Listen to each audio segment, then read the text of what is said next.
So let's talk about the year of the underdogs. Yep. So my first year was kind of ridiculous.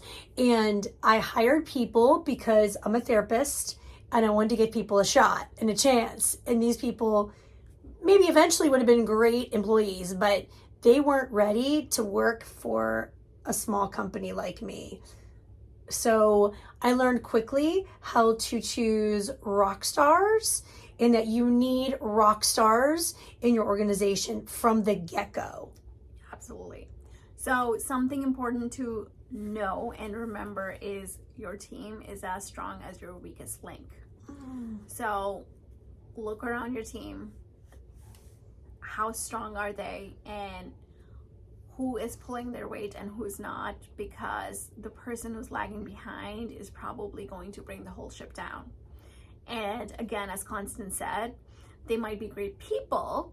You might want to help them, but they're probably not the best fit for your team because they have influence. In one of my previous jobs, we had I worked at a software house, and a developer we worked with, oh my God, he was so smart. Like the smartest person I have known to this day.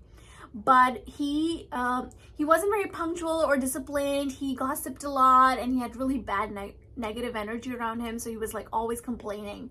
And when I tell you the story, I really want you to also think about, they might be really skilled, but culture is also really important. How do they affect? How do they gel in with the rest of the team? How are you all coming together as a family and a team for one vision, one North Star? So when you're hiring a rock star means also that they will fit in with your company culture.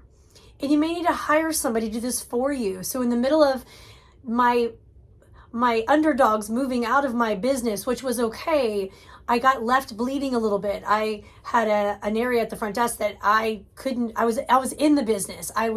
I'm the rainmaker. I was bringing the profit. And when one of my staff members who ran the whole front office just decided they weren't going to do it anymore, they didn't give me any notice, I had to find someone to hire for me, because I clearly didn't know what I was doing.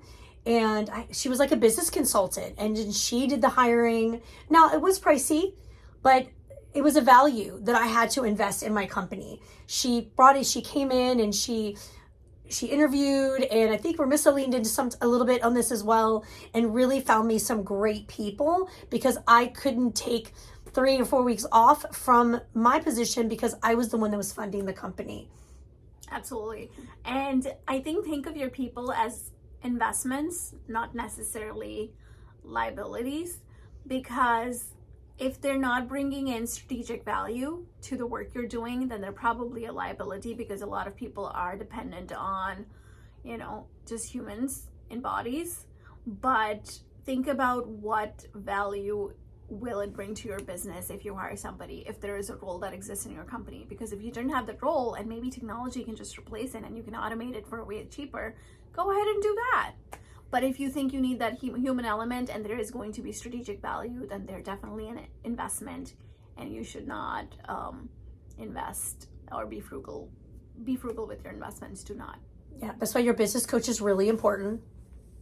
Really important for them to guide you through these waters, especially when it comes to these kinds of decisions.